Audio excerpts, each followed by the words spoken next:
30 seconds and counting. 25 seconds and counting. We are still go.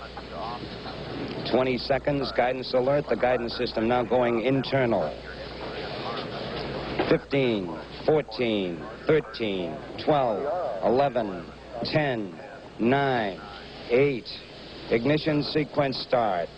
5, 4, 3, 2, 1.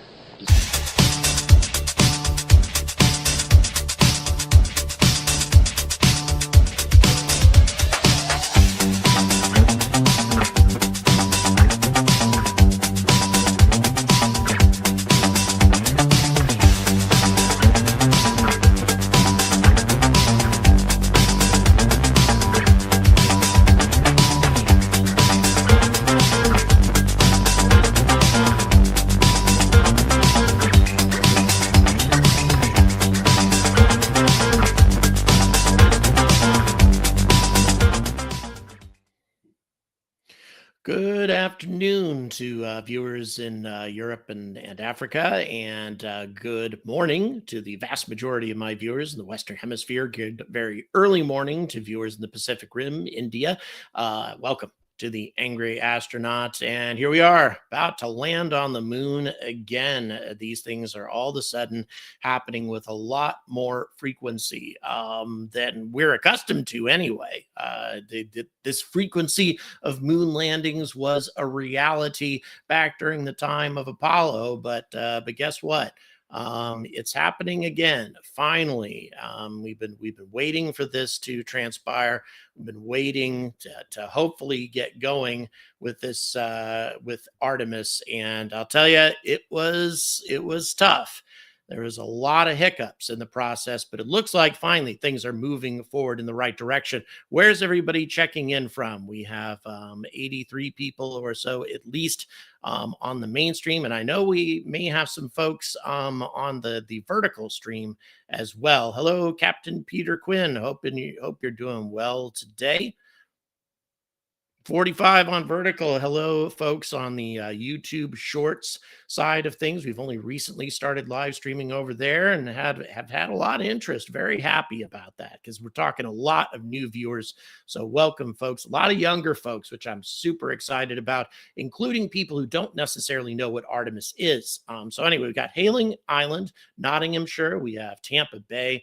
Hello, Manchester. And hello, London. I'm going to be in London actually day after tomorrow. Hello, South Africa, and another London. Hello, North Central Illinois, New York. And we also have Florida and Newcastle upon Tyne, Branson, Missouri, and Hungary. Hello, Romania, and hello, Clifton. Hey, Damien. I hope you're doing well today. Hello, Sacramento and Australia and Hawaii. Thanks very much for joining us on the YouTube short side. Hello, Slovakia. Hello, Santa Barbara, California. And what we got? Another South Africa. We got Vancouver and Germany, Tucson, Arizona, Newcastle upon Tyne. Once again, lots of viewers in Britain, which is a typical thing. I have a lot of British support on this channel, and one of the reasons why I live in Britain is because of all the support I've got over here. Hello, Norway, and hello, John Morgan. Thank you so much for the tenor. Yes, indeed, Ariane 6 about to lift off. We are actually monitoring that launch right now. If something weird happens with that launch, we may flip over to that briefly to bring you that coverage. However, if it just goes smoothly, then we're probably not going to bring you anything because it's boring. It's a deployment of a military satellite, meaning that Arianespace doesn't show us a whole lot of their launches anyway. They're going to show us even less of this one because it's a military satellite. Hello, Luxembourg and Cape Town, Evansville, Indiana, and Massachusetts. Hello, California. Really appreciate you checking in today. Preparation H for Apophis. Thanks very much. And Newcastle upon Tyne. Hello, local pub and North Carolina.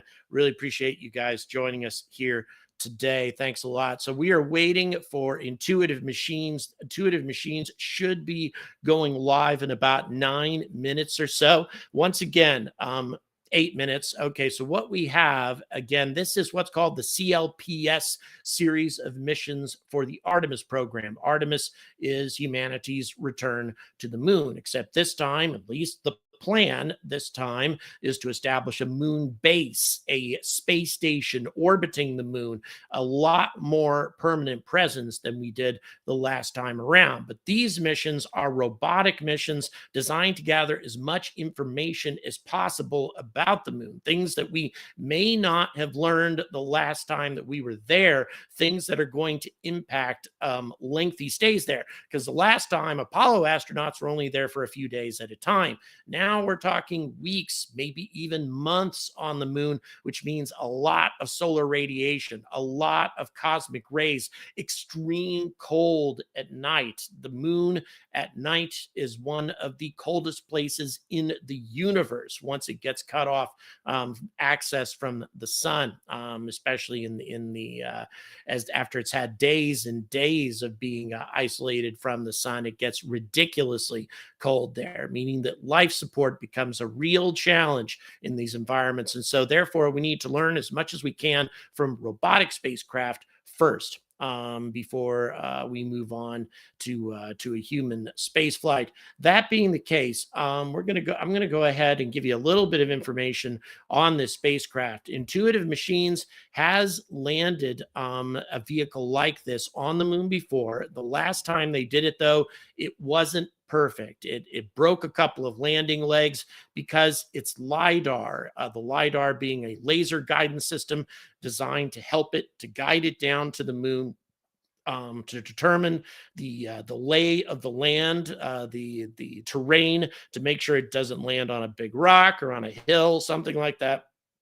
Unfortunately, that LiDAR was not functioning properly, so they had to use a backup experimental LiDAR system that was on the spacecraft at the time, that NASA had put on just by chance.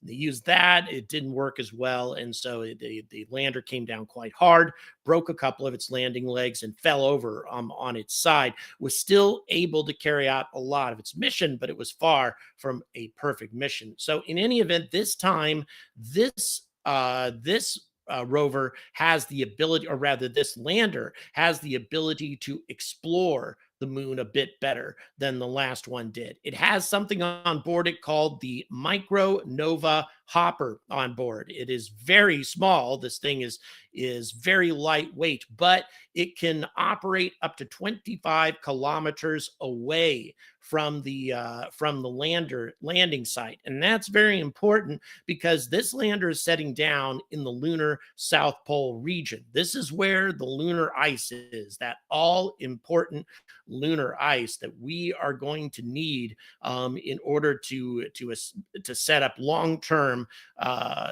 habitation on the moon. Not going to be able to do that without it being able to exploit that lunar ice, because of course you get valuable oxygen from water. Of course you get drinking water out of the whole thing. Who knows? There might be some money in that. Bottle this stuff and bring it back home, sell it for $1 million a bottle or something. Who knows? But in any event, from a practical standpoint, also the hydrogen and oxygen can be used to make hydrolox, which is a very common rocket fuel. A lot of things you can use ice for. And so as a result, this hopper will be exploring around, and also it will deploy it will also deploy. I'm sorry, have I gone off, producer? We okay? Okay. All right. So in any event, that's what we have in terms of a hopper. This thing can hover, can travel some distance. It actually has sort of cell phone communications on board to communicate back to the lander itself. There's also a rover on board, and also quite a number of experiments on board, many of which are oriented towards this lunar ice. It's very, very important. So once again, are we getting? I'm not. I've got somebody telling me that there's a loss of audio, but I'm not seeing it in the chat. In any event, yeah, some people saying it sounds good. Yeah, not sure. Uh, And there's a question, does this mission have a video camera? It actually has several video cameras, but there's a very good chance that we are not going to see the landing as it happens. This mission has the same problem that the Firefly mission had, and that is limited bandwidth. And that internet bandwidth is absolutely crucial to provide the necessary data, control information, that sort of thing back to mission control. It's crucial that they have give an enormous amount of priority to this type of data over real-time streaming 4K video. So all that being the case, good. I'm glad to hear that audio seems good, at least for the vast majority of the viewers. Yeah, right. We've got some folks, some of our Patreon folks are listening to me over Discord, and the Discord audio is not quite as good. So in any event, however, on the other side of things, if just a little quick plug, if you are a Patreon supporter and have access to Discord, we can actually interact on Discord sometimes during these broadcasts. So that's one of a number of benefits to Patreon supporters. You can be a Patreon supporter for as little as 10 cents a day. Details in the description. Okay, so once again, getting back to, boy, we're going to be going live with Intuitive Machines here in just a second. So, and this again is super important to them because, as I said, they had a bit of a problem with that first landing. It went pretty well, but not perfectly. And so now that Firefly has set the bar super high, given the fact that they landed so incredibly well, and they also landed incredibly well on their first attempt, now Intuitive Machines has to answer. Again, this is competition, which is good. NASA didn't have this before during Apollo. They had anointed aerospace companies that would build these spacecraft and send them, and they had guaranteed contracts. Now they have a number of companies who are competing for the business. They have Intuitive Machines, they have Firefly, and they also have Astrobotic, who launched the first CLPS mission, but unfortunately that failed almost immediately after launch.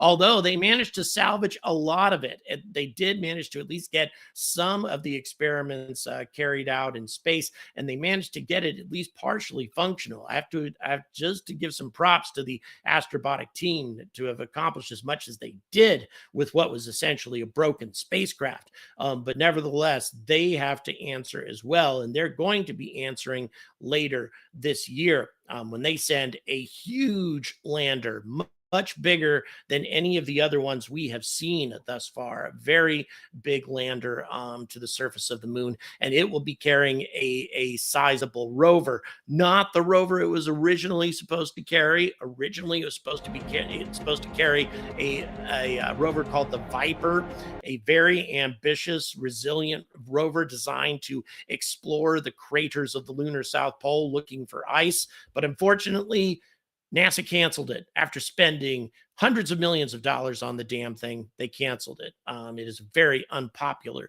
decision, but nevertheless, they went and did that. And so Astrobotic, however, got another customer, another company that had an experimental rover that they wanted to put on the moon. And guess what? They're on board instead.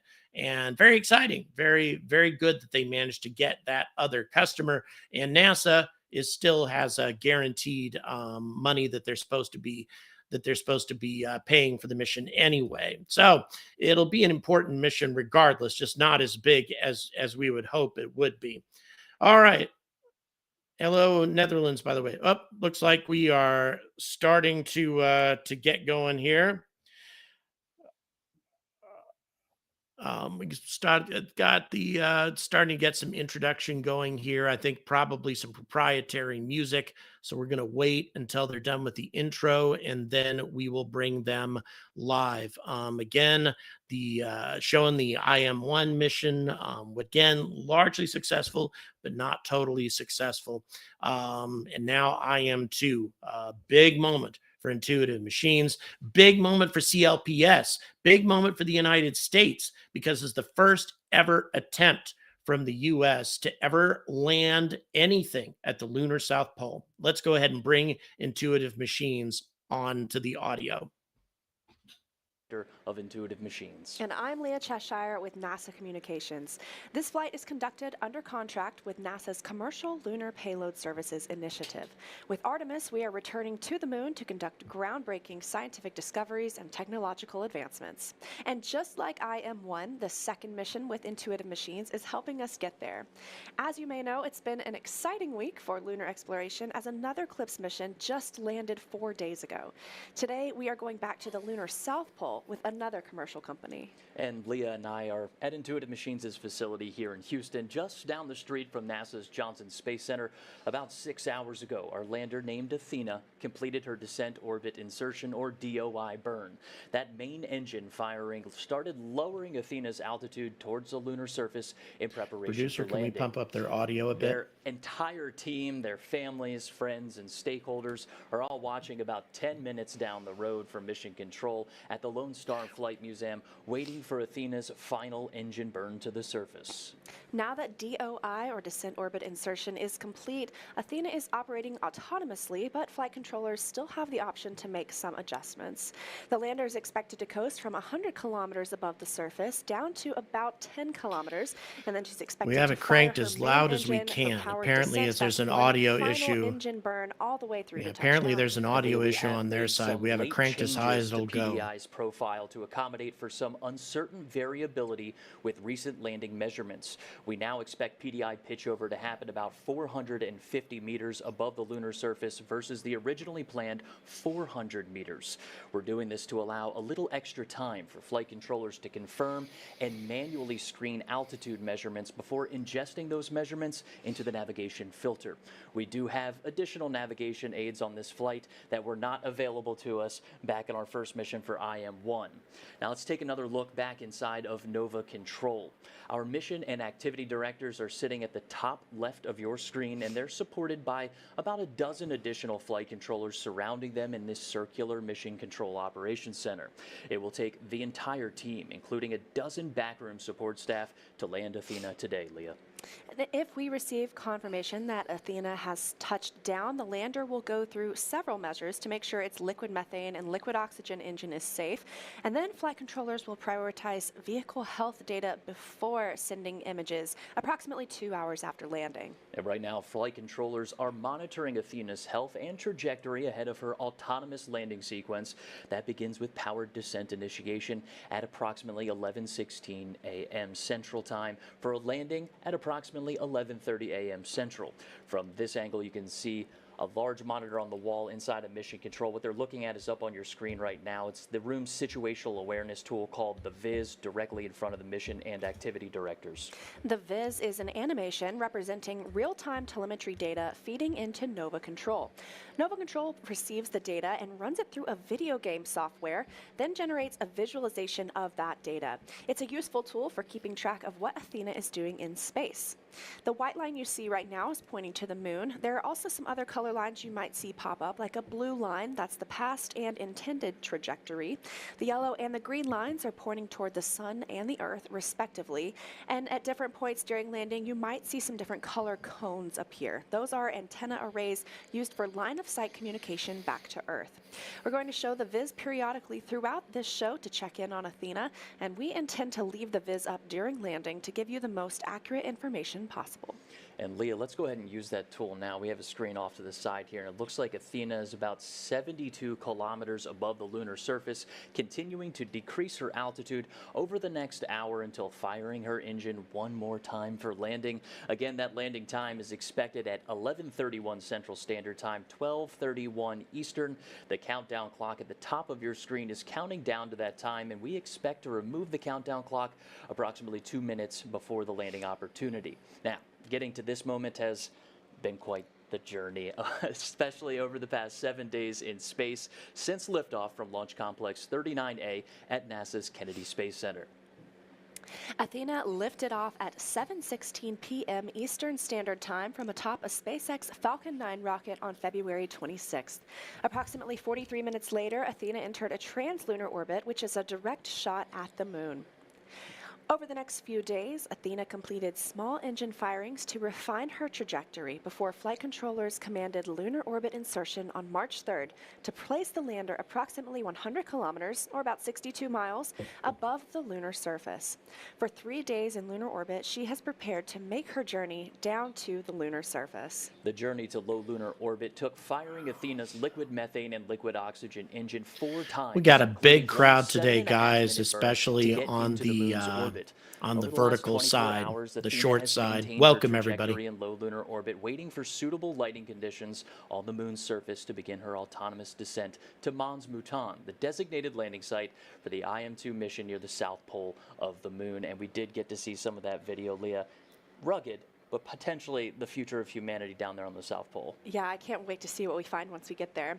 And of course, this mission is called IM-2 for a reason. Just over a year ago, on February 22nd, 2024, Intuitive Machines became the first American commercial company to land on the lunar surface, touching down at the South Pole of the Moon in Malapert A.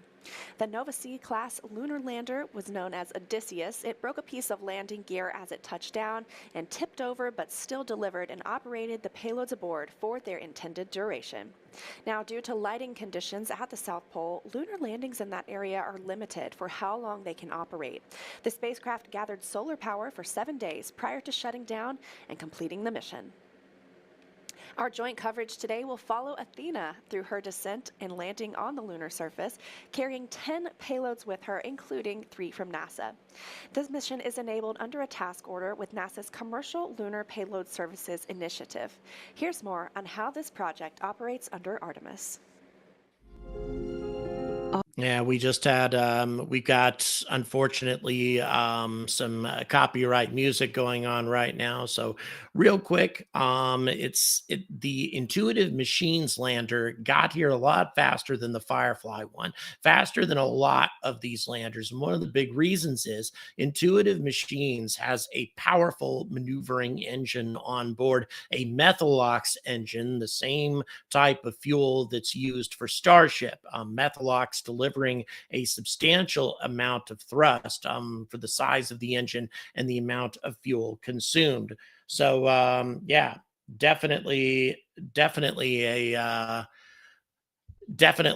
useful engine on a very innovative spacecraft. So in any event, as I said, it got here relatively quickly. I apologize. I had a call coming in. Just dismiss that real quick. Also, for those of you who are interested in the Ariane 6 launch that took place, Arianespace sending a military satellite up to orbit right now, a very important launch for European defense and also for Arianespace, the second launch of their Ariane 6 rocket. Thus far, everything seems to be going well with that launch. Again, it being a military mission, there's only so much information that we're getting, but the liftoff was smooth. The booster made it just fine. The stage separation took place, and the second stage is now burning with what's called a Vinci engine on the second stage, delivering the satellite. So we'll see. We'll keep you up to date as to whether or not that mission goes successfully. In the meantime, though, we're about 50 minutes away from landing on the moon. Intuitive Machines. Producer, are we good yet? Yeah.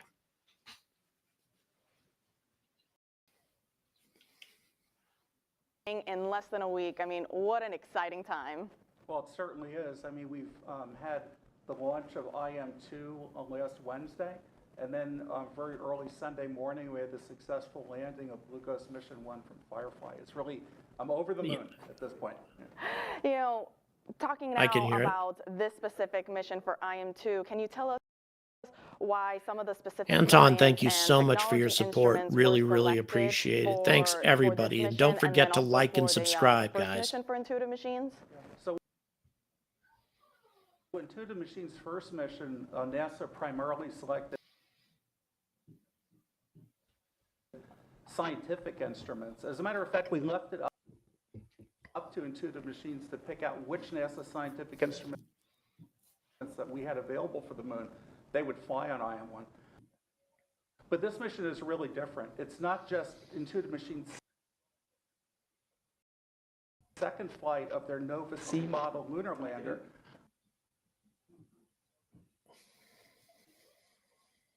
But this mission is almost focused exclusively on technology development payloads instead of scientific instruments.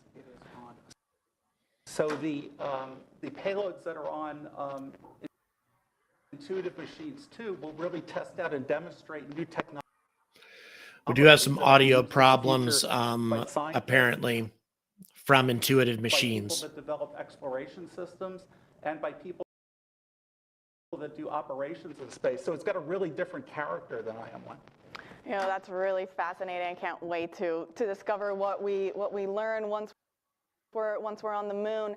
Now, Joel, can you tell us why is it important that we have these different CLPS contracts with the different commercial providers? Well, you know, for a number of reasons. One is that we, of course, when we buy a service, we want to be able to have competition so that we can get the best service at the best price the fastest we can. But even more than that, by having a number of different companies develop these CLPS service landers, we're able to see the different strengths and the different entrepreneurial ways that they develop new techniques just for their lander, and it gives overall a much better suite of products for the United States to have. Also, one of our goals on CLPS, in addition to carrying science and technology on the moon, is to generate a group of companies in the U.S. that are very good at landing things on the moon so the U.S. government can buy that service, or other foreign companies or governments could also buy that service from the U.S. You know, Joel, thank you so much for joining us here today. Now we'll send it back to our hostess, to Leah and Josh.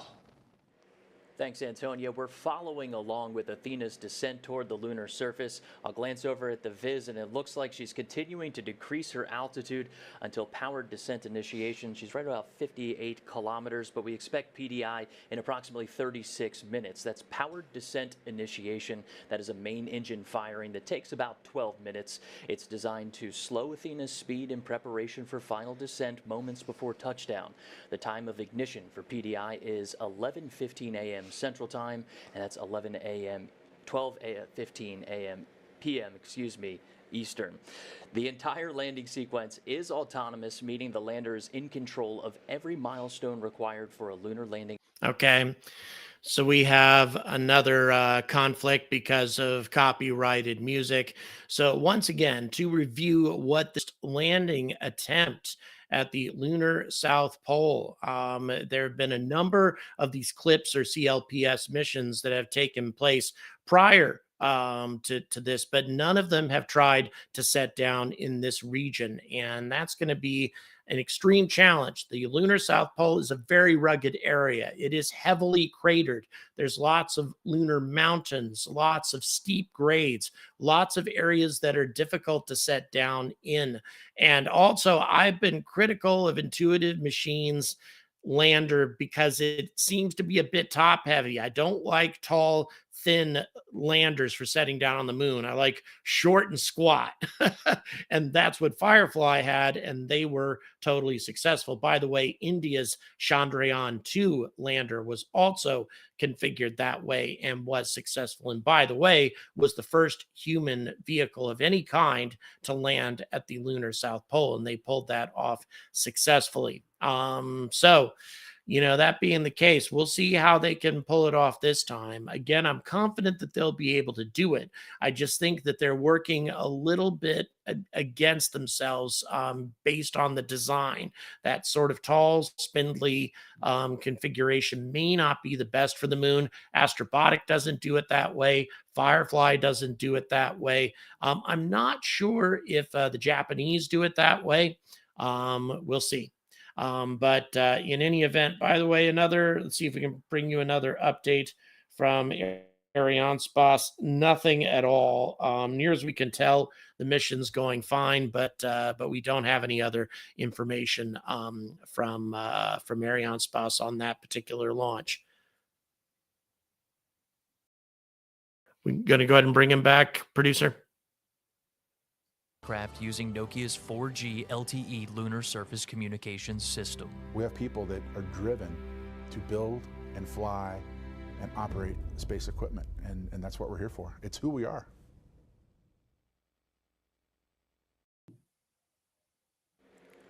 Well put from Dr. Crane there, Leah. That is who we are, but let's take a closer look at what we've built. This mission's Nova C-class lunar lander is named Athena. She's carrying 11 payloads, including NASA and commercial instruments to the moon, and including her solar panels, she's just over 15 feet tall. With the landing gear, she's just shy of 15 feet wide, and that's about the length of a standard car parking spot. The lander weighs nearly 1,500 pounds, with the majority of that weight at the base during landing, and it's capable of delivering about 220 pounds of payload to the lunar surface. And we've got a replica of Athena right here. So Josh, can you walk us through a few of the commercial payloads that are on board for this mission? Sure. Pretty convenient placement, right? We consider all of these commercial payloads to be pioneers on these early missions. Underneath the garage here, we have Lunar Outpost Map Rover, right, which is also connected to Nokia's 4G LTE system. That's their lunar surface communications system. On the other side, we have another interesting bit. This one is Lone Star's data center, and the lander itself is protected by two innovative technologies from Columbia Sportswear, helping to protect this mission, making sure Athena makes it to her intended destination, Leah.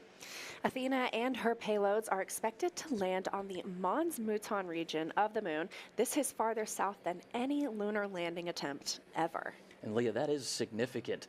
Just like Earth, there are places on the moon that are like landing in an open field. The South Pole is a different story. This mission's landing site is more similar to landing on a small plateau in the Rocky Mountains, but that's where we think that there's going to be water in future exploration. Well, to learn a little bit more, let's head to Antonio Jaramillo to learn about this landing site. Hey, thanks, Leah. Joining me now is Ben Bussey, Intuitive Machines Chief Scientist. Ben, you know, both IM-1 and IM-2 chose the moon's south pole for its landing locations. Why specifically the south pole? So the lunar poles are interesting for both scientific and exploration regions.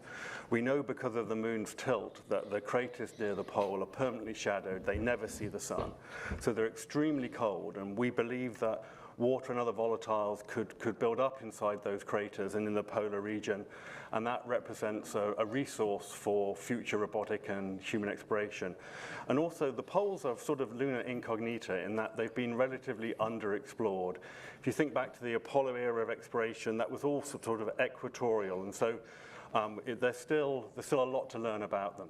Absolutely, and so can you tell us then a little bit then what's different then from both the landing locations of IM-1 and IM-2, even though they're in a similar area? I would say there are more similarities than differences between the two landing sites.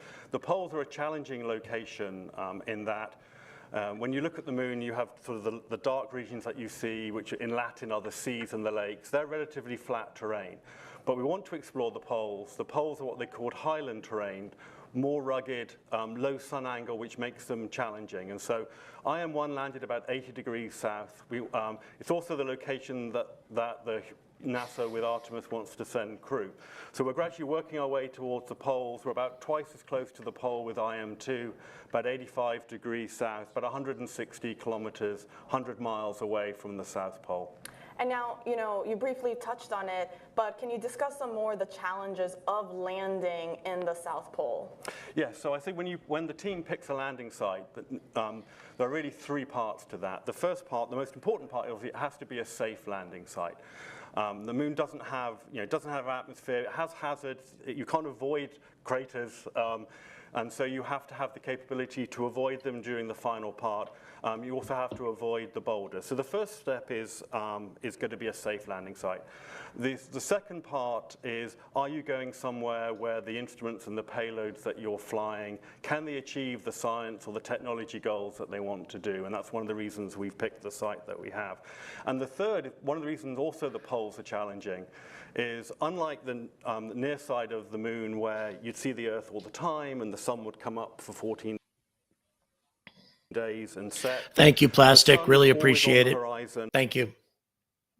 And you play a sort of a game of orbital mechanics in that you need the sun and the Earth both to be up at the same time. that changes every month. So the team has to take that into account as well. A lot of things to take into account. You know, Ben, this is going to be Intuitive Machines' second lunar landing. How are you and the team feeling? Oh, I think the best way to phrase it is nervous, excited. I mean, obviously the landing is exciting and scary, but we're very excited about what we hope the payloads will achieve. One of the payloads, the hopper, is like a mini lander that can fly several kilometers. And one of the reasons the Mons Mouton region, it is one of the Artemis regions, one of the potential regions for crew. We're landing close to a small, permanently shadowed 200-meter crater. We've put instruments on the hopper from Puli Space in Hungary. It's a neutron spectrometer. It'll measure hydrogen. So it'll be the first ever time we've taken a direct hydrogen measurement inside a permanently shadowed crater. You know, very exciting times ahead. Ben, thank you so much for joining us. Now we'll send it back to Leah and Josh. Thank you, Tony and Ben. As a reminder, Intuitive Machines lunar lander is taking NASA science and technology demonstrations to the moon under the Commercial Lunar Payload Services Initiative. We call it CLPS.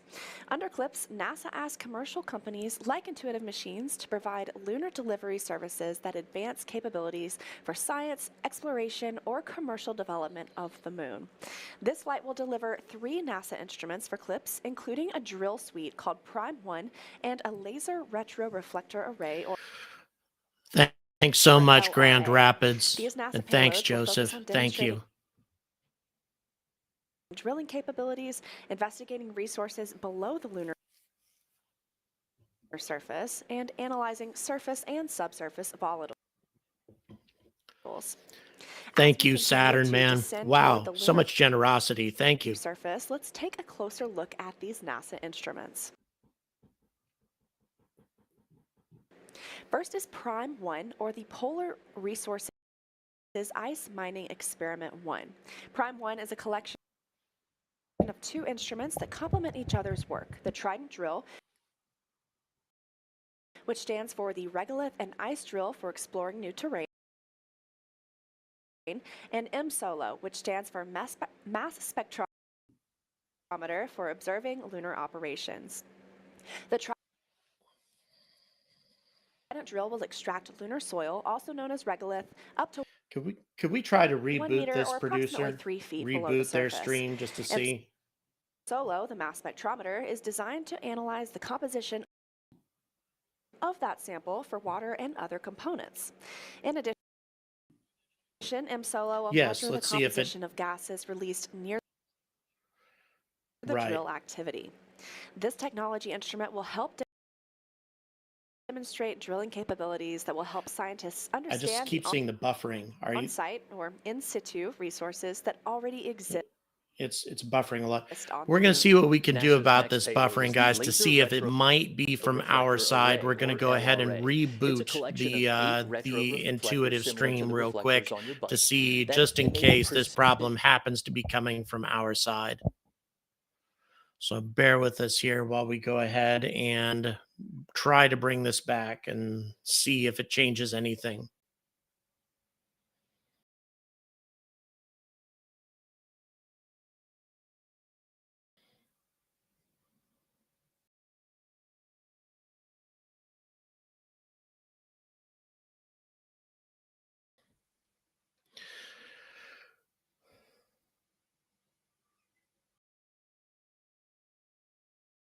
Producer, let me know when we're back.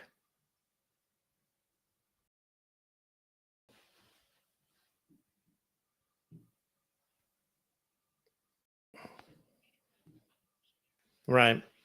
Yeah, right now I'm checking up, guys, on the Arianespace mission again, for those of you still interested in that. Still nothing from Arianespace. The last update we got from them was 20 minutes ago. saying that the second stage burn was happening. Again, this is a high altitude satellite. We're talking geosynchronous for a lot of these military satellites, so it takes a while to get them deployed properly. So we're just going to go ahead and right now, near as we can tell, that mission seems to have gone just fine. We're approximately 34 minutes away from touchdown, and they're probably going to jump into descending into that final descent in about 20 minutes or so. Then things are going to get really tense. Fortunately, the thing that caused Intuitive Machines' problem the last time, the LiDAR, that is functioning properly this time, as far as we know. Wasn't functioning properly before. How are we looking right now, producer? Any better? Yeah, it looks like it's...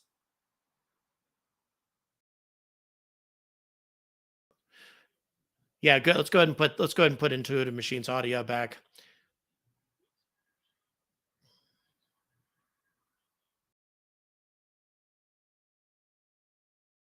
Right, we don't want to do that.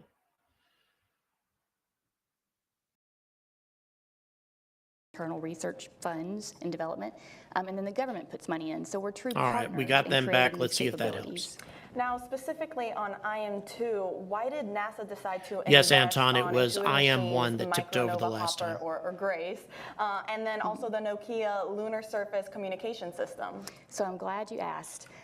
So we have something called the Lunar Surface Innovation Initiative, and it was started in about 2019, shortly after Artemis.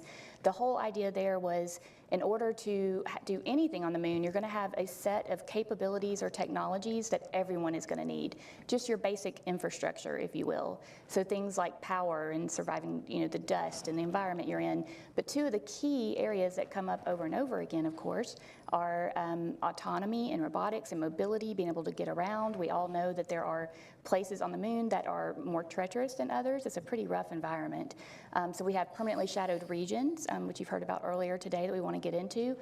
The hopper can do that, right, and get that data and show us what's in there. There's where we think we might have some water or ice. For the communications, that's a no-brainer, right? Every time I talk to, whether it's a second grade class or my grandmother, then they would, when we have our cell phones, when am I going to have my phone on the moon? You have to be able to communicate. Whether you're in your rover and traversing, whether you're in your suit or in your habitat, you have to have a way to be able to communicate. So it's very important that we get this communications established.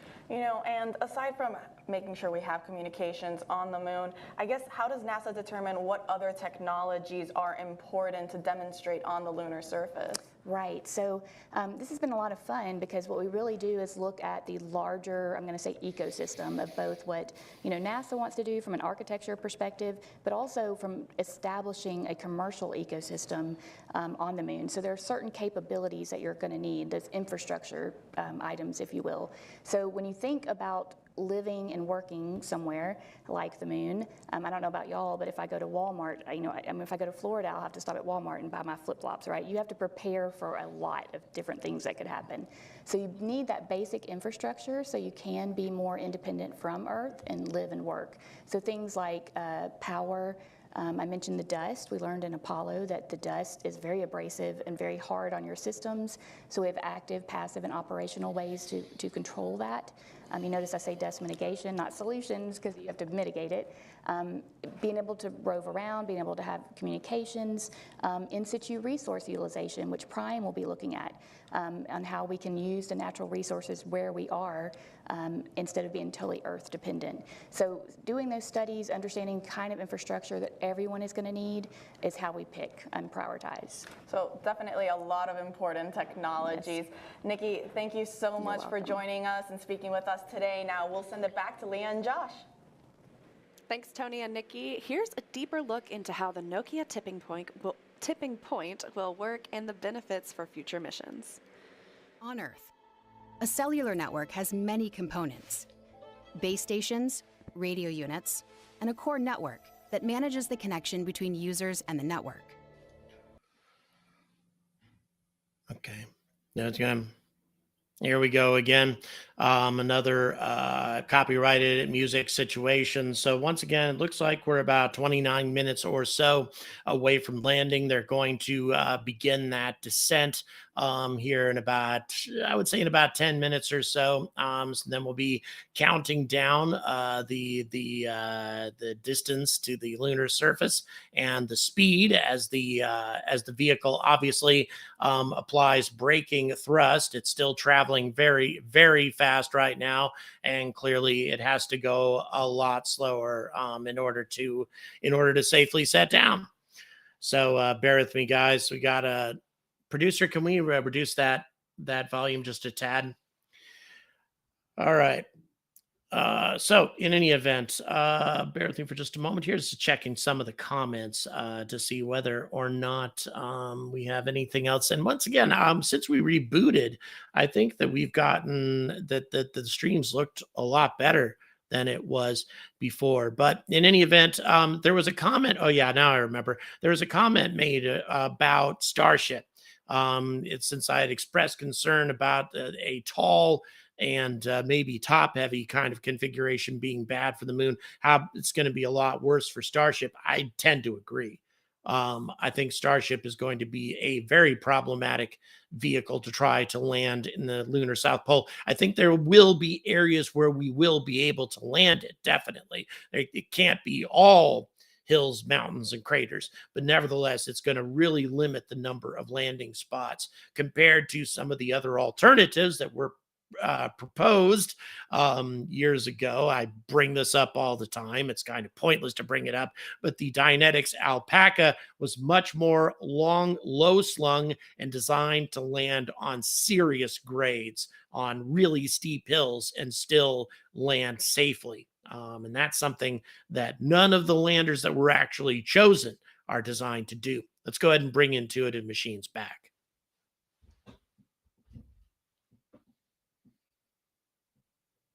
And traverse the moon. And the company's lunar surface communications system, that's from Nokia, will demonstrate proximity communications between Athena, Lunar Outpost rover, and the Hopper. The Lunar Outpost MAP rover aboard the IM-2 mission will also carry a technology from the MIT Media Lab Space Exploration Initiative called AstroAnt, which was tested through STMD's Flight Opportunities program.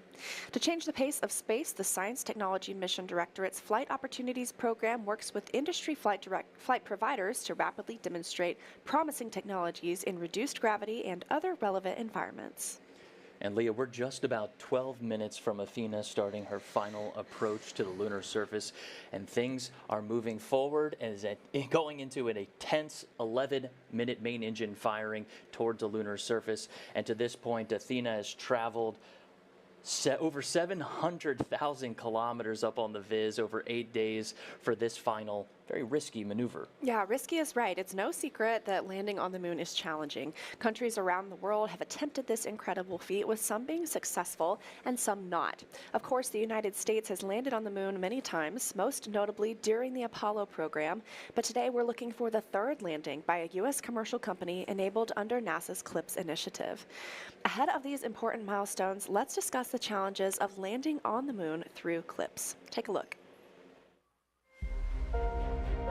Landing on the moon is hard. We're going back. Under this Artemis program, we're going to be sending humans to the moon for the first time since Apollo. So ahead of... All right. We got music again. That seems Intuitive Machines loves playing their copyrighted music. But one of the advantages that we have in terms of landing on the moon today, didn't have quite as much in the past, is the fact that it can be handled in an automated fashion with a lot more equipment that wasn't available. LiDAR, of course, being a laser rangefinder, essentially, is what that is. That's something that didn't exist during the time of the Apollo missions. Indeed, the Apollo lander landers like Neil Armstrong and such, the way that they would bring those things down is you essentially look out the window and try to find a clear spot in the designated landing area. So again, you had really good, really experienced pilots who had done lots of simulated landings with the Apollo landers, and they just look out the windows and try to find a spot that didn't have a lot of rocks and set the lander down there. And it didn't always work out. There was one particular Apollo mission that landed on a hill, on a grade. And on that grade, if it had been another 2 degrees steeper than it was, literally 2 degrees, they would not have been able to lift off. They would not have been able to get back home, and those astronauts would have died. And then most probably the rest of the Apollo missions would have been canceled after that event. So having this LiDAR and other rangefinder systems available to NASA or to anybody trying to land on the moon makes an enormous difference in terms of being able to land safely. But once again, not 100%. And that was the thing that went wrong, as I mentioned before, with IM-1, the fact that their LiDAR malfunctioned, that it didn't work, and they had to use a backup experimental LiDAR that NASA provided in order to make the landing, one that wasn't really designed for the landing. The fact that they managed to set down safely was a miracle. Would you still have them right now, producer?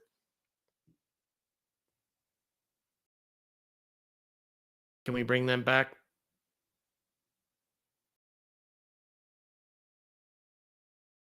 Okay.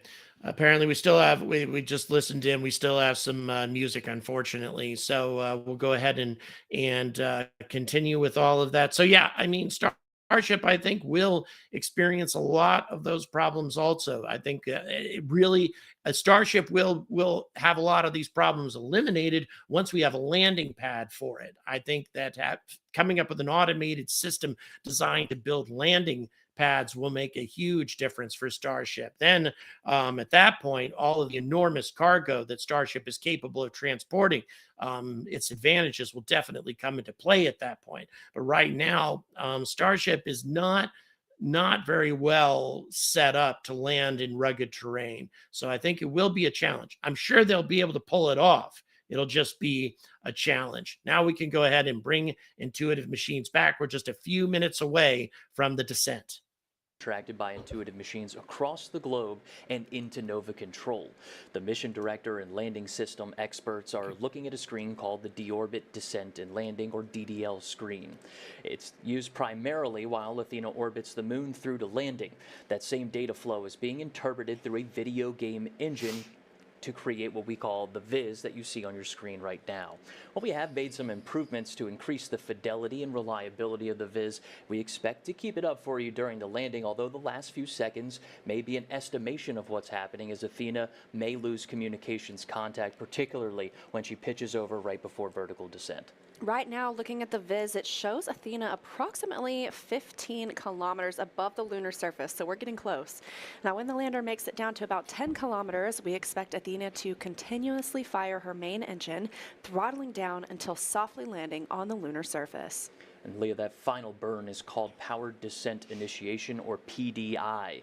Athena must slow down by about 1,800 meters per second, which doesn't mean too much until we typed it into Google. That's about 4,000 miles per hour. That's because she's approaching her landing site coming down from orbit, so she has a lot of lateral speed. You can think of PDI like hitting the brakes on your car in order to make a safe turn. But in Athena's case, that turn is moving into a vertical upright position to start descending down to the lunar surface. PDI should be starting here just in about 6 minutes, I believe. Leah? The teams here in Nova Control have been working diligently over the past 7-8 days to take us this far. Now, again, only 15 kilometers above the lunar surface. We're following the countdown to Athena's landing attempt, but for now, we're heading back over to Tony Jaramillo, who is standing by with NASA's acting administrator, Janet Petro. Tony? Thanks, Leah. It's always an honor to be joined by NASA leadership, and joining us now is Acting Administrator Janet Petro. Janet, we're getting 20 minutes until landing. How are you feeling? I'm feeling super excited. I got a little nervous, fingers crossed, toes crossed, but looking forward to it. Absolutely, I have everything crossed too. Can you tell us a little bit more about the challenges of landing on the moon, especially for these uncrewed robotic spacecraft? Yeah, so even, you mentioned these are uncrewed, but even back in the Apollo days, the 7 times we landed on the moon, it was very, very challenging, required a whole bunch of simulations and demonstrations to get that right. And so for the uncrewed, so each lander is unique, so each is developed differently, and the harshness of the environment with no atmosphere, the dust that's going to spring up when it lands, all these conditions make it really, really hard to do it right and get it right. And so one thing I found from the Firefly from last week, all these companies know how hard it is. Their own technology, they've got to have precise propulsion and navigation systems to get them right down on the surface, and it's all automated. We're 238,000 miles away from Earth, so there's no real-time control, so that the systems have got to work perfectly together. So these companies, that they support each other, and I started to say we were at Firefly, and several of the other companies sent them in coffee and donuts because they know how stressful it is for the team as they're coming in for a landing to make it, and hopefully it'll go right. But it is really, really hard to make sure that all the systems are working seamlessly and perfectly, and that as they get closer and closer to the lunar surface, that the rugged terrain that they're about to land on, it all works out. And the South Pole is increasingly challenging with the very, very deep craters that are there. The low level of light and the angle of the sun make that even more challenging. So it's harsh. It's harsh. It absolutely is, and it's just even more impressive when the teams then are able to land, well. Janet, can you tell us how these commercial then lunar flights that are part of the agency's CLIPS initiative, how are they helping us then in our own Artemis missions when we send humans back to the moon? Yeah, so I consider them part of the way bigger Artemis missions as we're going back to the moon and then on to Mars, that we talk about all the time. And so CLIPS, the Commercial Lunar Payload Services, I just think it's a brilliant partnership between NASA and innovative companies to come up with their own concepts and ideas and help put forth science and instruments earlier than we're going to be able to get humans on the moon. And we'll be able to learn a lot from these instruments and payloads that we're deploying. Things like, the water ice. Maybe we can find some water ice.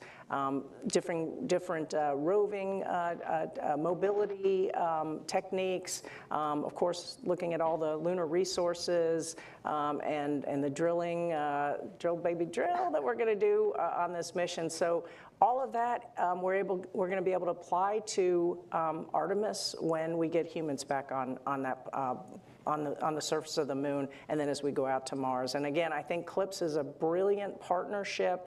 And I mentioned, I believe this administration talks about America first, and I think the way we can do it is by bringing along industry and really dominating the space, whether it's low Earth orbit, whether it's cislunar, or whether it's on the surface of the moon. I think we will continue to push boundaries and make sure that we are first and retain leadership in space. A lot of exciting science ahead. Janet, thank you so much for joining us today. Now we'll send it back to Leah and Josh. Thanks, Antonia. It's time to buckle up, space fans, or lean forward in your chair. We just heard the call out for 90 seconds for time of ignition for PDI. Let's go ahead and open up those operational channels so that folks at home can listen as we go in towards PDI, Leah. That's a braking burn coming out of orbit, trying to slow down about 4,000 miles per hour. Yeah, PDI stands for Power Descent Initiation. So this is really that final commitment that we are coming in Here we go, for guys. landing. And everything is really going to happen in 60 rapid seconds. succession after this 11-minute burn, now just 60 seconds away. The rest of the sequence is only about 2 minutes to touchdown. Can you break that down for us, Josh? That's right. It's going to be rather quick after we get through this PDI maneuver. You're going to All right, folks, one of the, there's a question asked about bandwidth real quick. The communication is through the NASA Deep Space Network, and that infrastructure has not been upgraded for a long time. No one's willing to spend the money on it. SpaceX does what they do because of Starlink orbiting the Earth. But if this were a SpaceX mission landing on the moon, they would have the same problem. We might be AFM is in exec mode. I was just about to say we're listening for exec mode here. 15 seconds. RCS settling burn. Settling burn. That's our attitude control system. Ignition commanded.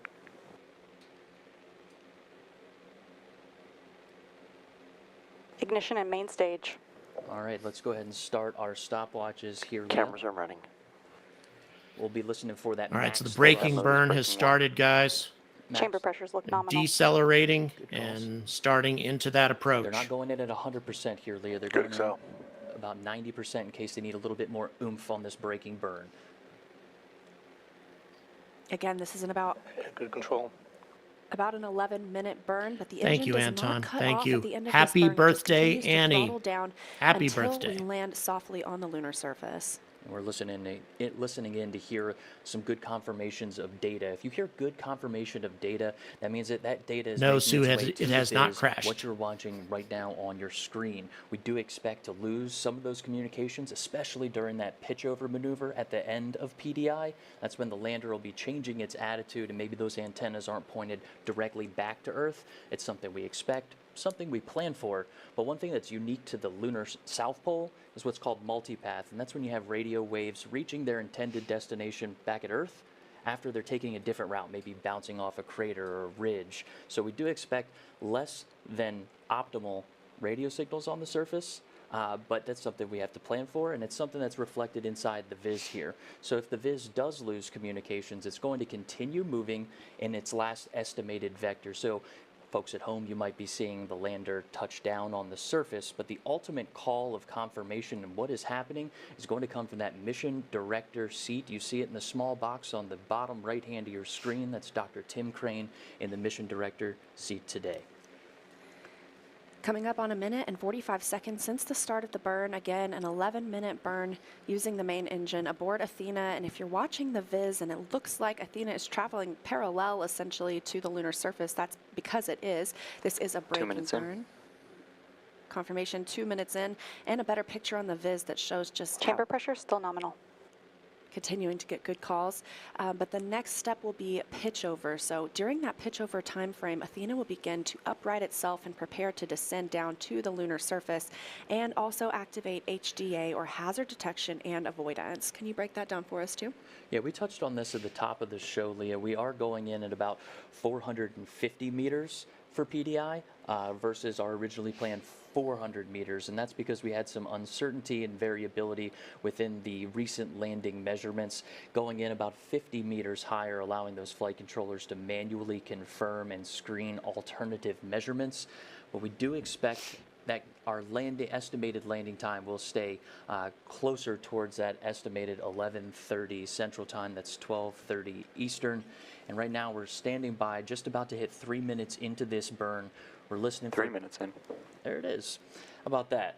And we're listening in to hear for things about how many kilometers uprange we may be. We know this braking burn will continue to happen until about 2 kilometers from our intended landing site. Now that intended landing site is where Athena...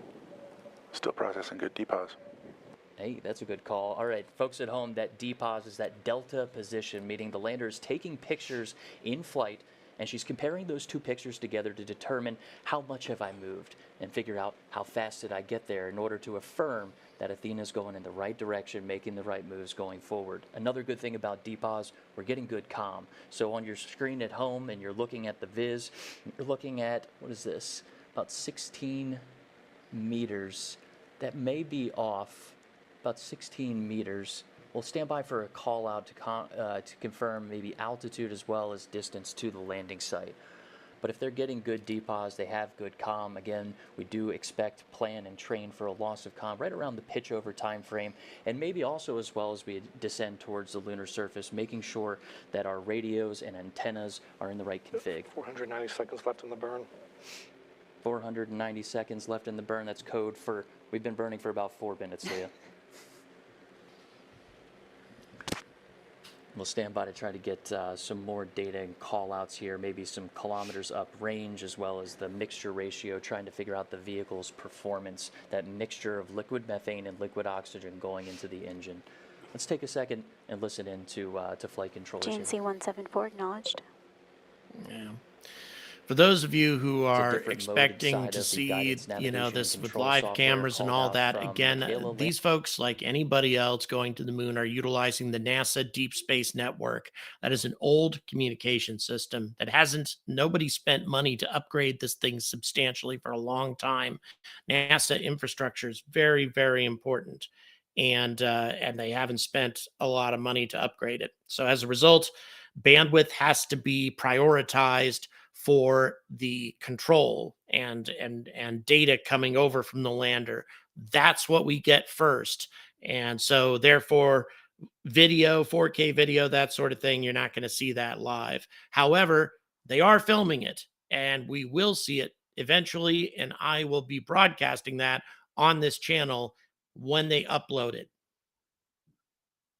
To manually intervene. We talked about allowing a little bit of extra time with that additional 50 meters for 400 PDI. seconds left in braking. 400 seconds left in braking. We're almost up on 6 minutes inside of this burn.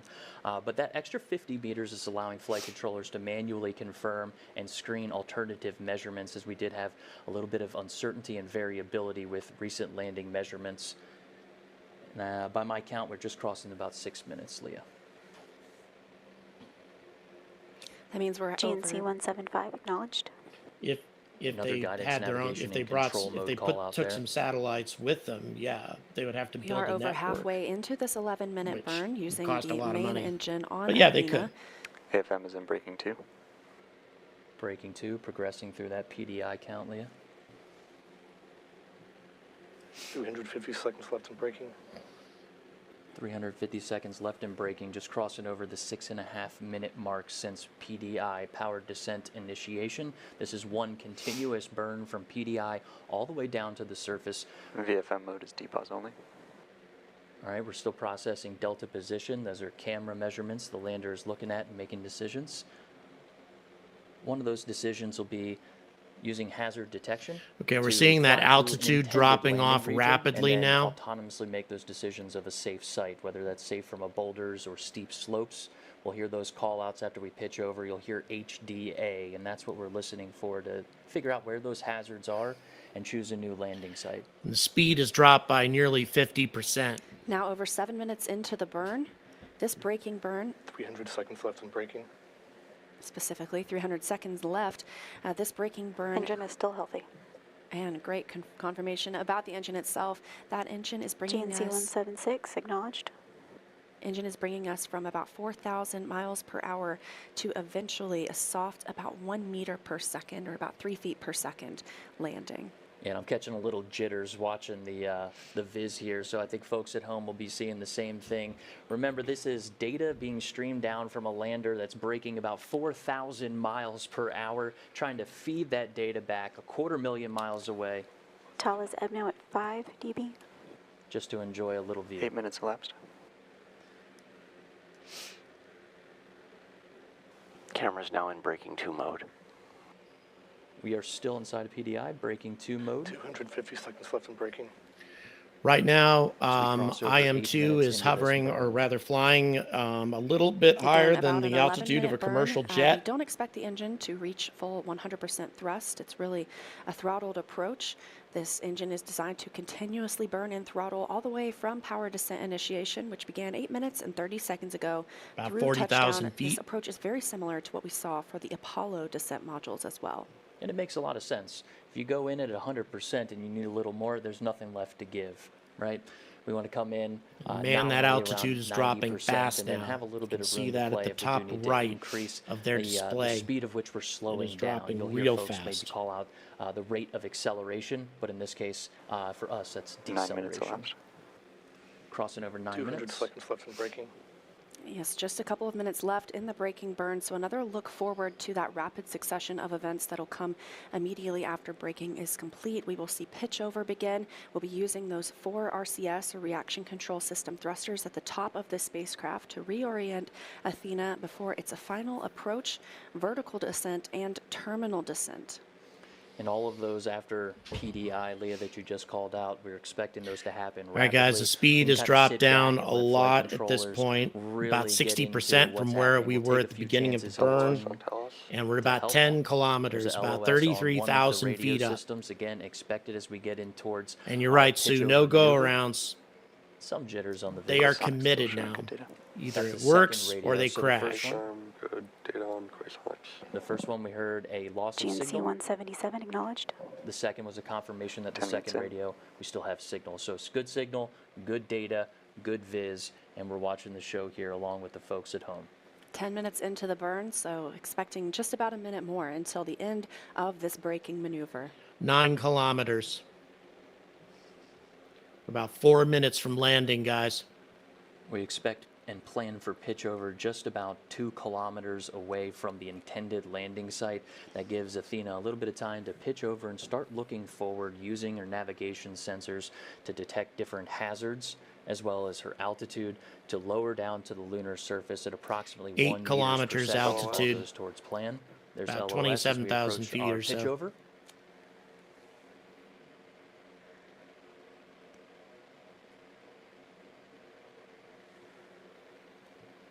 Seven kilometers. Boy, this altitude is dropping 11 quick. minutes into the burn. Local time is AOS on 11:26. Quasonics. 11 minutes in. 11 minutes in, we heard 6 another call out that kilometers. we're up on Quasonics. That's our radio system. Wait a minute, hold on. It's 11:26 local. I'm looking at a pitch over time at 11:27 in about 52 seconds. So we are coming up over to the pitch over, where we expect to have some loss of comms. Earlier, we talked about multipath. That is very unique to the lunar South Pole, where our radio signals are using multiple ways to get to the same destination, whether that's from bouncing off the harsh terrain or some different polarity issues down there on the South Pole. We expect to have a weaker than normal signal, but we still want to make sure we get that confirmation, Leah. As part of that confirmation, we're You gonna see sync that the altitude's vehicle, changing a figure lot, out going the up and status there, down, up then and start down. working on Remember, pictures after not everything's all of this safe. is precise, number one. But number two, this is maybe rugged around, 2 terrain, hours lots after of landing, mountains, we can, lots of craters. cherish that photo. And if this is based LOS on the on LiDAR Quasonics. data, that Loss of altitude's going to signal change a on one of lot. the radio systems. We approach 12 minutes into PDI. 5 kilometers. Again, the engine will continue to fire, albeit it will continue throttling down as we approach the lunar surface. And a reminder, the Viz is a simulation based on flight data. About but 2 if we minutes away, do guys. lose, Here we go. contact with the lander, which can be expected based on the conditions at the lunar South Pole, we will continue to see projected data on this visualization. And we're approaching G, as in ground, to 2 minutes. We expect to drop this clock here in 2 minutes and take all of our commands from inside of Nova Control. We don't The know bottom for certain right-hand of your exactly. screen This is is Dr. all Tim based Crane, on our what is co-founder expected. and Chief Growth So, Officer, also sitting in as Mission Director for the landing. again, we of this can't be IM-2 certain that mission. any of this data is 100% right. Standing by for the latest We will information. know Let's wait one. when it lands.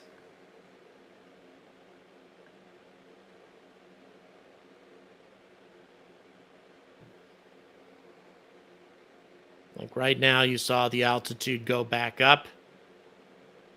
Quasonics AOS. HRN, HCA, HCA2. Thales AOS. Right. And chances are there's a comms 60 outage seconds here. left in Again, braking. this is what they expected as they 60 pitch seconds over left in braking. and prepare for that final descent. Can't say for perk. certain what's going on Landing site here. Let's selected. hope that everything is Engine at idle. okay. Okay, 11 we just meters picked up cross range signal cover. again, it appears. Quasonics. We got LOS. signal. There's that loss of signal over pitch over.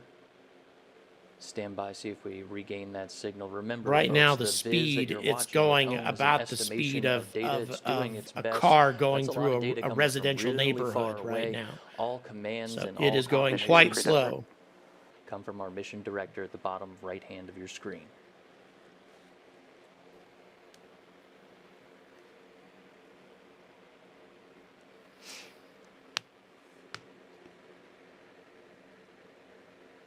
But I don't think that altitude's correct, guys. I wouldn't pay much attention to that. I think that the lander's a lot lower than what we're thinking. I think we're very close to landing right now.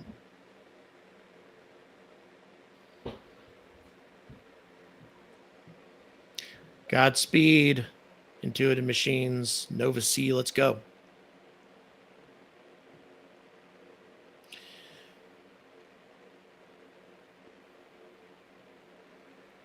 Again, we are standing by, monitoring the viz just as you are at home, along with Nova Control.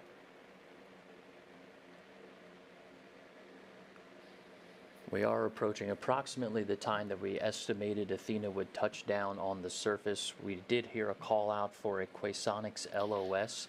That is our radio system, something we expect to happen at pitch over. That's prior to a vertical descent and terminal descent. That latest How data are we doing on signal?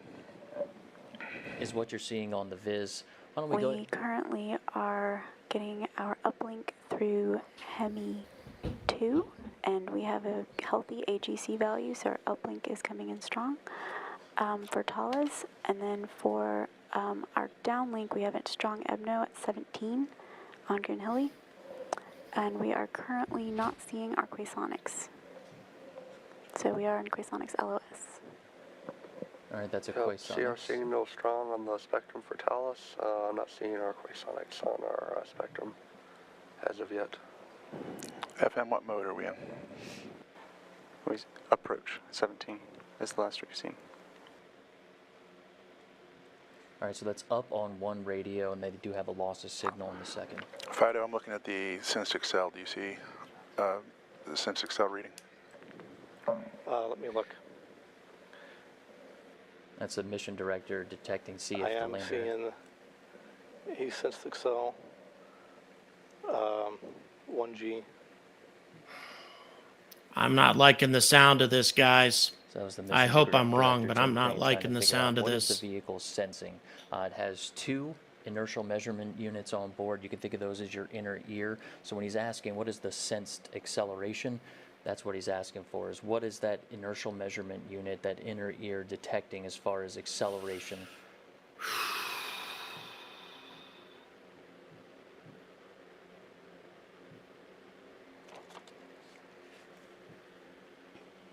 Again, as we've mentioned, the viz here is just an interpretation of landing. We are not getting the sort of data and Yeah, communications let's that go ahead one would and stay on expect Nova to Control. get under Looks like these the viz is circumstances. hovering. We Prop, what are you seeing on the engine? The engine is still in idle at min thrust. We are still seeing chamber pressure. So we're getting good data. We heard that we have one radio up, one radio loss of signal. We just heard that we I'm have seeing guidance to solution for time Okay, to that's go weird. They as still is are getting increasing. data from the It's engine. indicating to me that it is the onboard nav state is not decreasing in altitude.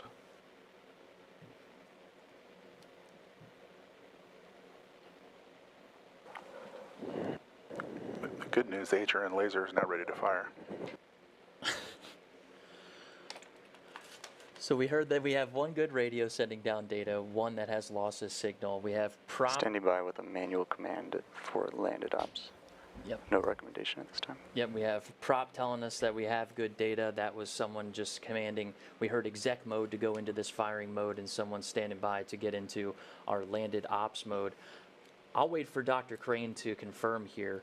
But if we're pulling down data, we'll see how this goes. Looks like Tim's about ready to jump on the loop and sort out what we saw on the Viz versus what the folks inside of Mission Control are seeing on their monitors. It's a good reminder, too, this public channel that we're listening to here in the studio, Leah, and what people are listening to at home, at the landing party at Lone Star Flight Museum. All right, folks. I'm showing that we are sensing lunar acceleration. So we're on the surface. Let's evaluate. All right, let's continue to evaluate. I hear we do have a picture from a portion of the descent. Is that right over there? All right, so that's a picture during braking about 10 kilometers up from the lunar surface that we do have while we wait for a little more information. We can confirm the engine is still running, and therefore... And we already have an image here. If we were in a different configuration, the engine would have snuffed. Okay, so we have confirmation. I believe that was from Con that says the engine's still running. This picture you're looking at, the 10 kilometers up during that braking burn. So that the engine's in idle, which means it has to be upright. That brought us 4,000 miles per hour braking burn. Incredible shot. Yeah, that's what I'm saying as well. All right, there's another view there. Looks like from this panel, we're looking at the garage. So that's Lunar Outpost Map Rover inside of that square right there, Leah. And this looks like it's probably about the same altitude, maybe about 10 meters above the surface. And one more here for everyone. It's about the same altitude there, maybe a little bit more exposure, but these... Camera's still running in HRN mode. These photos came down for us just a few moments ago. Wanted to share those before we jump back into Mission Control as flight controllers are looking at this dynamic situation and learning. Yeah, go ahead and put us in landed ops. It looks like we're down. We need to evaluate that situation, and I'd like to get a picture. As they say, picture it didn't happen. Hello, so Dr. Crane's onto it right there. A couple things here, Leah. FM 3402 was acknowledged. Okay, the vehicle appears to be down. That's good. When they said that the engine is idling, that doesn't mean that it's burning or anything like that. It's just in idle mode, and it has to stay in that mode if the vehicle is upright. If the vehicle is not upright, then the engine would not be in idle mode. So it's starting to look like the vehicle's on the surface. What's weird is that they're not getting the kind of communications that they should right now. I did hear Dr. Crane call out that they are getting readings for All right, lunar folks, we're moving to the post-landing court procedure.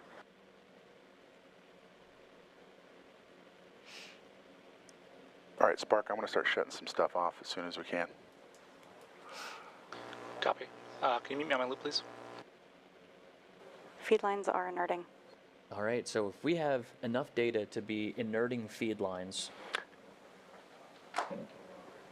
that means the engine's no longer running, and it's a state to bleed off that extra pressure. This is part of that safing bit that we talked about earlier, Leah.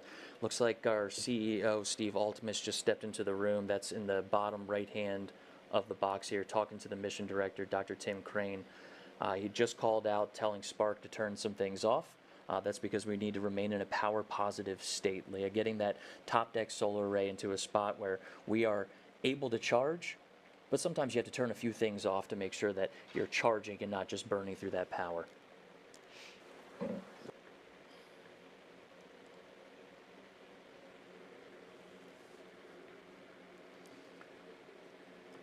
All right, by my countdown clock, it's been about 22 minutes since we started that PDI, Leah.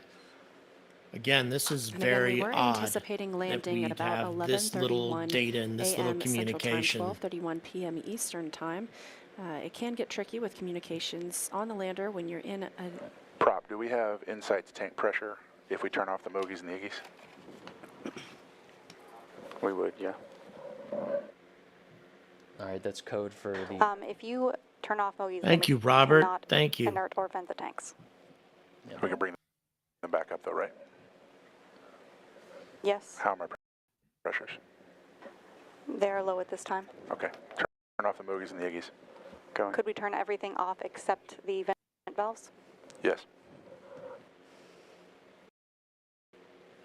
That would be everything except MV103 and MV303. All right, all this activity is regarding the lander's propulsion system. They're going through deciding on how to vent it. We heard two things there, Leah. We heard Mogies and Iggies. That's our motor engine gimbal system, right? And our Iggy is our igniter. So they're working through the process of safing this engine. At the top of the show, we talked about the priorities after touchdown, and being safe was first, followed by pulling down some health status information, and then images. And then just about 3 minutes ago, we heard Dr. Crane go ahead and say, FM3403 acknowledged. We'll prioritize images. It's just about 9 minutes after the expected landing. So let's hang tight and continue to watch this problem and challenges unfold inside of Mission Control. Each one going through, finding this challenge, each one getting solved here. It sounds like they're still working through venting the engine system.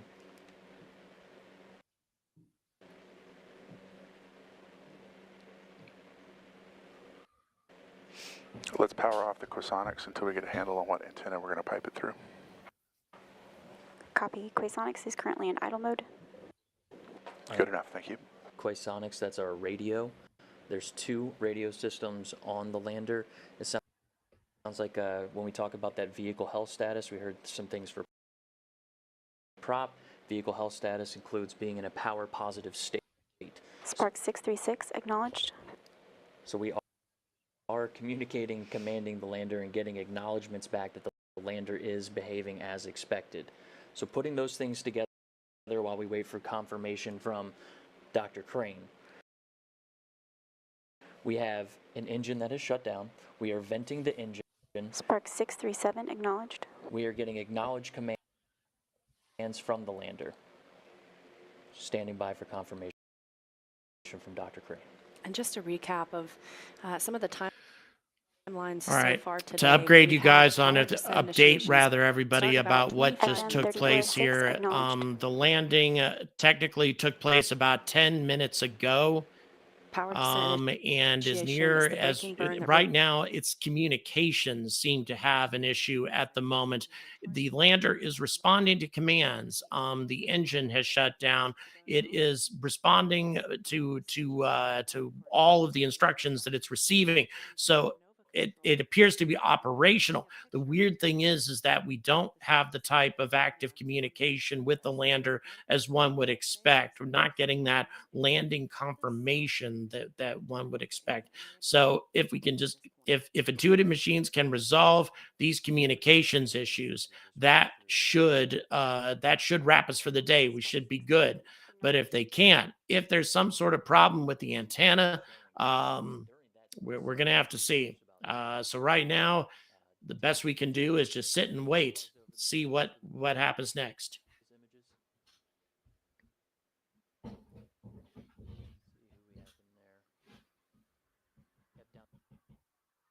And you're right, Dexters, it didn't crash. It didn't crash. The question is it damaged in some way? Or is it malfunctioning on the communication side?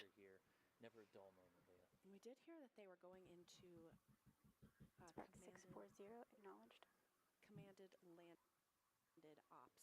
So can you walk us through some of what that means? I know that includes safing the engine as well. Right, so there's different modes that we need to command, right? At the beginning of PDI, we hear the command for exec mode, all right? Spark 641 acknowledged. That's executing the burn maneuver, right? When we switch over into landed ops, it's a different setting on the lander in order for us to go through those steps, safing the vehicle first and foremost, that liquid methane, liquid oxygen engine. Yep, bring it down. Also, FM, I'd like a recommendation on whether or not we keep Talos 1 up or if we bring it down. It's going to be a decision on up and down for radios based on Yeah, bring it down power. for now. We're taking the same pictures.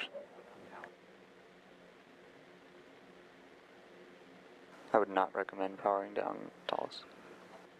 Carl, thank you so much. Really appreciate the $5. Thank you so much.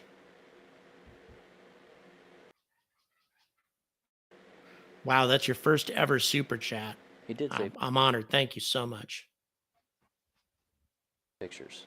He did say pictures, yes. So hoping to see the status of Athena on the lunar surface soon. We were initially expecting pictures would take a couple of hours to come that's down, possible. That happened the last as time. the flight teams prioritized downloading data and safing the vehicle, but this will help us better understand the configuration of the lander. Spark 642 acknowledged. Every time we hear Michaela come on the tunes Porter, there, can you zoom in on this view?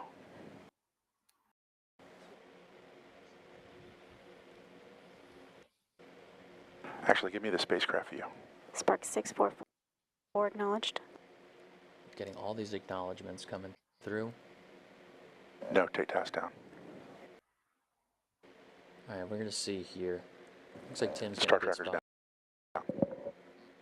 Keep powering down things that we're not using anymore. Mission director looks like he's looking up at the screen. Maybe they're looking at a little bit of data that we do not have in front of us. Still standing by for confirmation.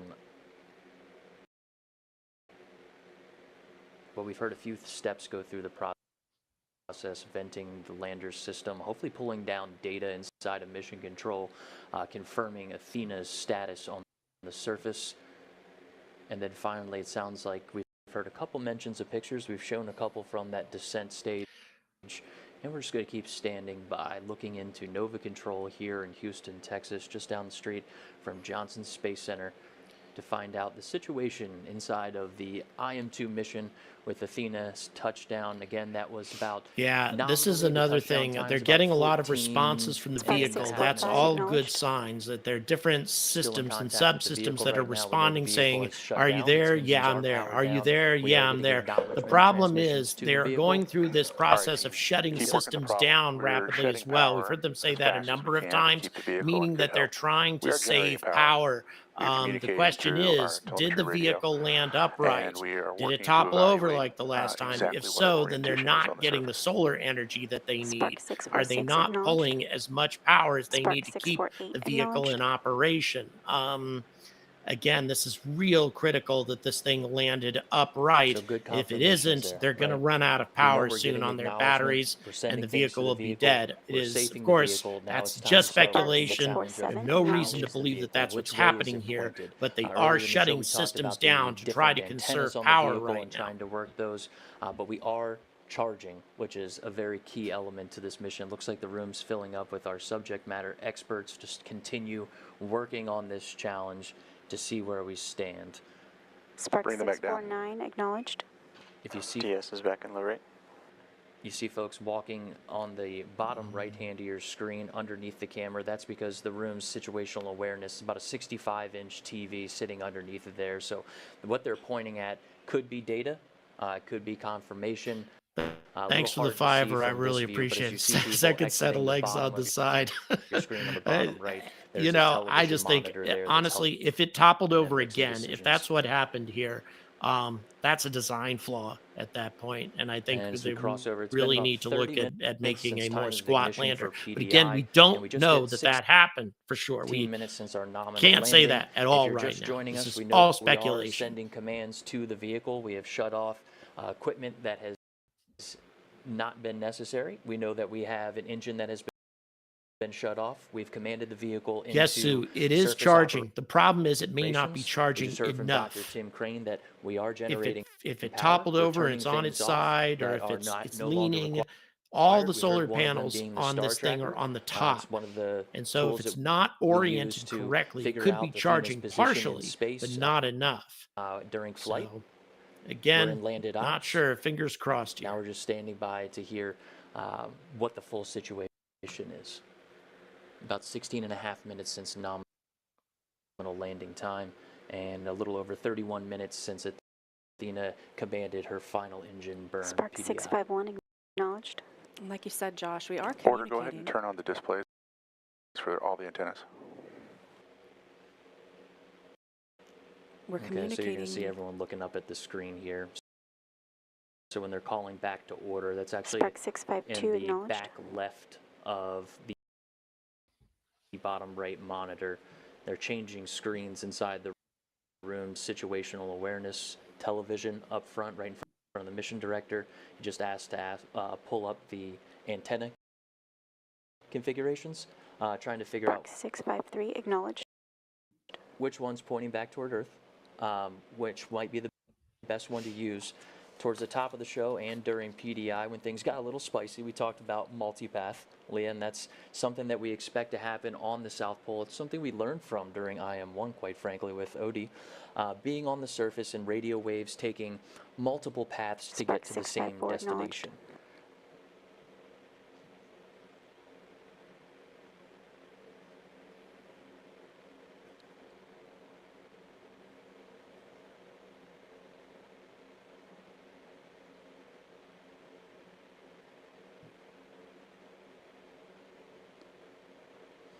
Multipath exists down on the lunar surface just because there are so many different ways. So during IM-1, we were sending out signals that were bouncing off the surface, bouncing off of craters, and making their way back to Earth. We took I think it was a Saturday and a Sunday to learn a little bit more about the multipath situation. You mentioned, Leah, Odysseus. All right, we've got some information that there is data going through the Goon Hilly Earth Station that is in Cornwall. We've got friends there, both the producer and I have friends at Goon Hilly Earth Station in Cornwall. They are responsible. They are part of, not exactly part of the NASA Deep Space Network. They support it. However, it's an independent communication station, and they are getting data from the lander. That's very good news. Very good news indeed. Thanks to our friends at Goon Hilly for that information. That's not the dish we're on right now. Jim, thank you so much for the tenor. Really, really appreciate your support. Thank you so much. We're using right now is GHY6 in Goon Hilly, but I don't have that confirmation right in front of me. AD, this is Prop. Can you confirm what is getting powered down? Everything we can right now, Prop. Copy. They're powering down these systems aboard the lander because it does take quite a bit of energy to land, but we did hear good confirmation that we are also generating power. Yeah, all these commands that are going to Spark. Spark is code for avionics, right? That's where our power is being allocated on the lander. And we've heard a lot of confirmations of things being turned off. We heard Dr. Crane say we are generating solar power. At last check, we heard mission director call out to look at the antenna configuration on the room's situational awareness model screen, and we're still standing by to see where this is going to go.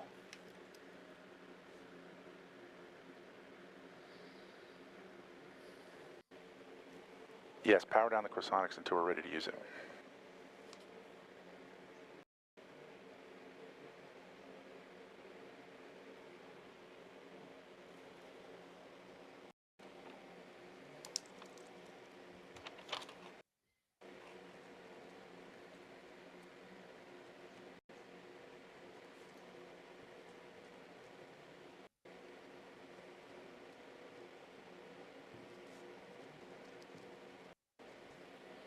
Go ahead, sorry, producer.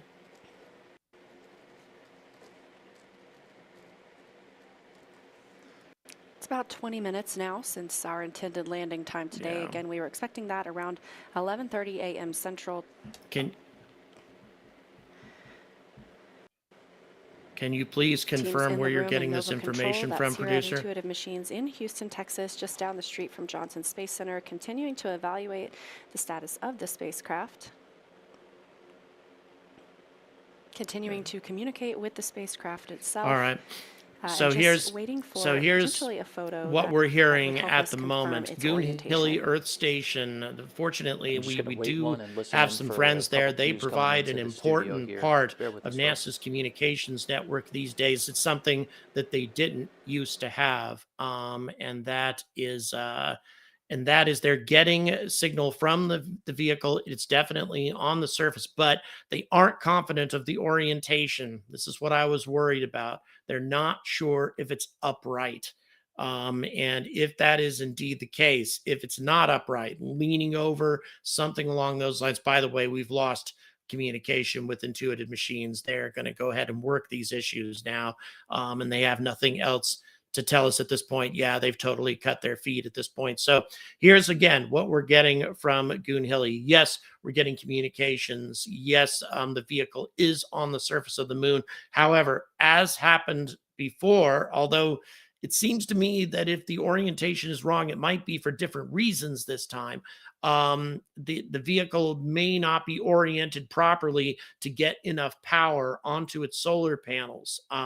Again, the way this thing is built, the solar panels are on the top of the vehicle, and if it's leaning in a way that isn't ideal, or if it falls over, or and a variety of different ways that the orientation might be messed up, then it's not going to get enough power to keep its systems on. It will drain its batteries in no time, and then it will simply die.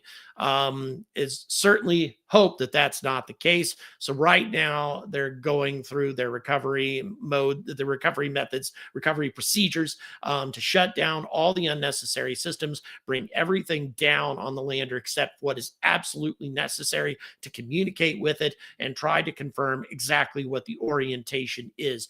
If the orientation is bad, that doesn't necessarily mean that it's game over.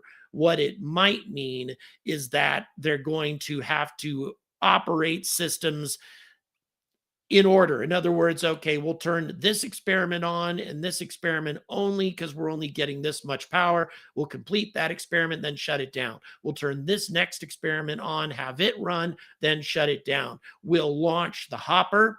The hopper has its own solar panels. We'll launch that and send it out to do its job. We'll send a rover out, that sort of thing. All of these things might still theoretically be possible as long as this lander is receiving at least some solar power. But at the same time, if it's not receiving enough, then we could have a mission failure here. Let's hope that that's not the case. We certainly don't know that for certain, and we're probably not going to know that for a little while. And Intuitive Machines probably isn't going to tell the public and the media for an even longer period of time. So once again, thanks to our friends at Goonhilly, who have been providing us with this information. Again, Goonhilly has not said that there is definitely a problem with the lander or anything like that. They've just said that they are getting data and they don't have confirmation of the orientation right now. That's all we know right now from Goonhilly. So once again, such a critical part of the communications network for interplanetary communications. This is something that Starlink can't do unless we built a communications network all the way out to the moon, which Elon hasn't done yet.